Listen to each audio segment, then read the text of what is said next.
Oi, pessoal. Vamos fazer esse exercício aqui, ó, que pede pra gente calcular as forças internas no ponto B, né? Nós temos aqui uma viga, que ela tá engaçada no ponto A, né? Temos aqui o ponto B, e ela tá submetida a um carregamento distribuído nesse formato aqui específico, né? Notem que esse formato, na verdade, é a composição de dois formatos, né? Nós temos aqui um carregamento triangular em cima de um carregamento retangular, né? Então, para a gente começar a fazer a análise desse problema, né, nós percebemos aqui que entre o ponto B e o ponto C, nós não temos nenhum apoio. Então, nós podemos fazer o corte dessa estrutura aqui no ponto B e pegar ele em relação ao ponto C aqui, né? Dessa forma, a gente não vai precisar calcular as forças externas que estão atuando aqui nessa viga no ponto A, né? Então, vamos fazer o corte aqui na estrutura, né? Pegando aqui pro ponto C. E aí, nós podemos fazer o nosso diagrama de corpo livre, pegando aqui esse pedaço da estrutura que vai de B a C.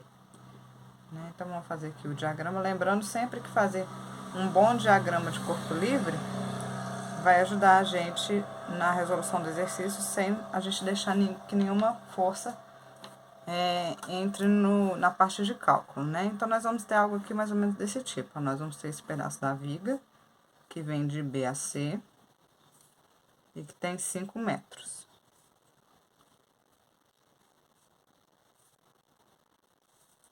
Aqui nós vamos ter um pedaço do carregamento, né? E nós vamos precisar calcular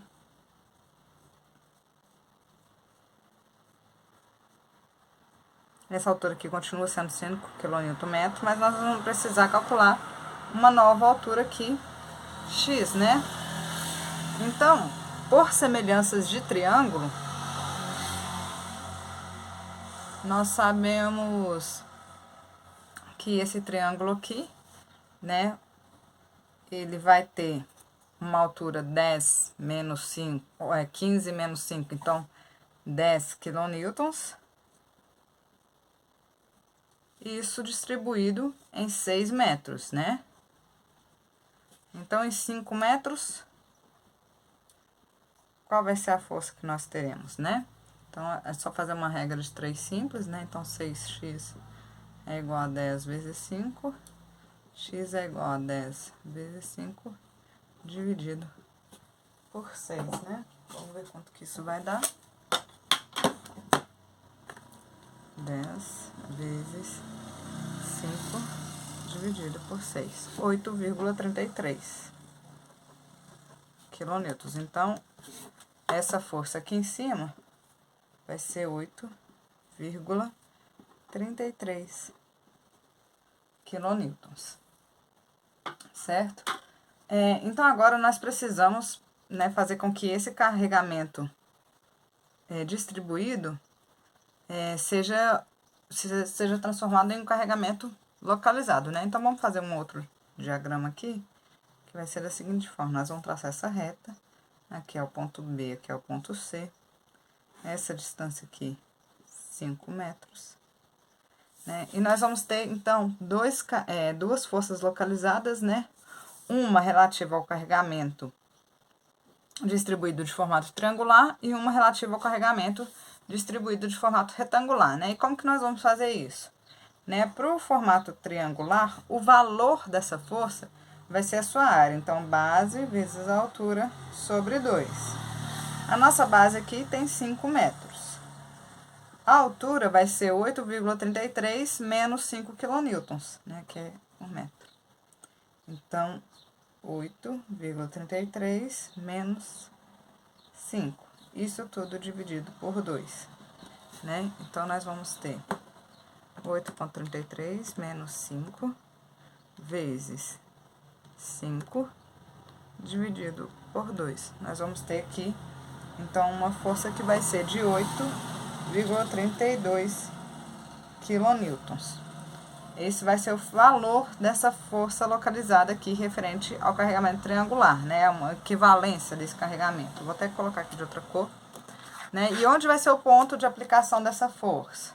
Vai ser a 1/3 da base maior e a 2/3 da base menor aqui, né? Então, se nós temos 5 metros de base, 5 dividido por 3, essa distância aqui da aplicação da força vai ser 1,67.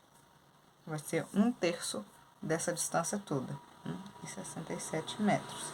E o valor dessa força, 8,32 quilonewtons, tá?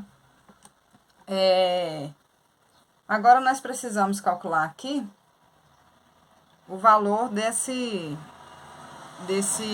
força localizada, que vai ser equivalente a esse carregamento aqui retangular, né? Então, o valor dele também vai ser a base vezes a altura, né? Vai ser a área dessa figura. Então, a base aqui é 5 metros e a altura 5 quilonewtons por metro, né? Então, cortando aqui, a gente tem uma força que vai ser de 25 quilonewtons. Gente, vocês me desculpem aí os carros passando na rua, tá? Então, aqui nós vamos ter o ponto uma força de 25 quilonewtons. Qual vai ser o ponto de aplicação dela? Exatamente no meio, né, desse retângulo, porque o centro geométrico do retângulo coincide com o centro do retângulo. Então, nós vamos ter mais ou menos aqui, ó, uma força de 25 quilonewtons com uma distância de 2,5, né? Porque é um 2,5. 2,5 para um lado, 2,5 para o outro, certo? E aí, o que tá faltando aqui no nosso diagrama de corpo livre? Tá faltando a gente colocar as forças internas, né? Que vão surgir aqui no ponto B. Então, nós temos 3 tipos de força que vão trabalhar para manter essa estrutura unida, né? Não impedir que essa estrutura se rompa. Nós temos uma força normal, que eu vou chamar aqui de N.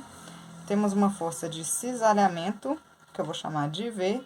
E temos um momento fletor aqui, M. Então, essas forças aqui são as forças internas que ele está pedindo para a gente calcular no ponto B, tá certo? Então, para proceder aí com a parte de cálculo, né? Nós vamos partir do princípio de que o somatório de todas as forças tem que ser igual a 0 para manter essa estrutura em equilíbrio, né? Vamos arbitrar aqui o que vai ser positivo para a gente. Então, para cima positivo, para a direita positivo e sentido anti-horário positivo. Isso daqui que vai ser o nosso positivo. E vamos começar a fazer o somatório de forças, né? Então, somatório das forças em X, ou na horizontal, tem que ser igual a 0. Na horizontal, a única força que eu tenho é o N, né? Então, N vai ser igual a 0.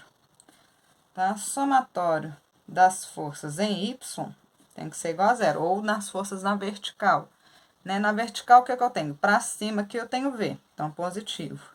Para baixo, eu tenho menos 8,32. E tenho menos 25 quilonewtons. E não tenho mais nenhuma força, né, para baixo. Então, isso daqui tem que ser igual a 0. Então, V menos 25 mais 8,32, menos 33,32, tem que ser igual a 0. Então, V vai ser igual a 33,32 quilonewtons. E ficou faltando agora a gente calcular os momentos, né? Então, o somatório do momento no ponto B tem que ser igual a 0. A gente vai pegar sempre o ponto onde a gente fez o corte aqui da estrutura, tá? Então, se eu cortei aqui no ponto B, né, eu vou sempre pegar aqui o ponto B como referência para poder calcular os meus momentos, né? Então, vamos ver aqui como que essas forças vão reagir para calcular esse momento, né? Nós vamos ter aqui um momento no sentido horário, então vai ser negativo. Essa força de 8,32 também vai realizar um momento no sentido horário, né, pegando aqui em relação a B. E essa força de 25 quilonewtons também vai ser no sentido horário, pegando aqui em direção a B, né? Então, nós vamos ter um momento negativo, né? Estão todas no sentido horário, então é negativo, né? Que eu arbitrei sentido anti-horário positivo.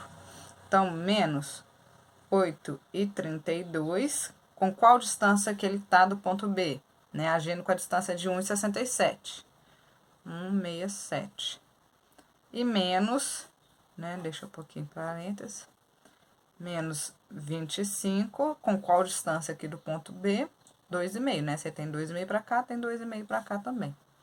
Então, vezes 2,5 metros, né? Isso vai ser igual a 0.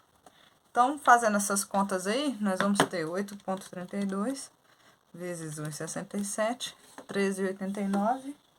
Então, menos M, menos 13,89, menos 25 vezes 2,5, 62,5.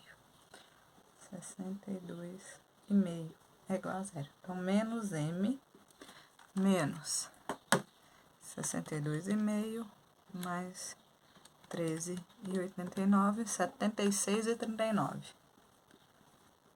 39 é igual a 0. Então, menos M é igual a 76,39. M vai ser igual a 76,39 quilonewton metro, tá? Essa força sempre dada em quilonewton metro. Veja bem, aqui, né, vai surgir um sinal negativo, né? O que que esse sinal negativo, então, quer dizer pra gente? Que essa força aqui, que esse momento, na verdade, ele tá agindo no sentido contrário, né? No sentido anti-horário, para manter essas duas forças aqui equilibradas, tá? Então, é esse o significado desse sinal negativo. E essas são as forças calculadas para esse ponto.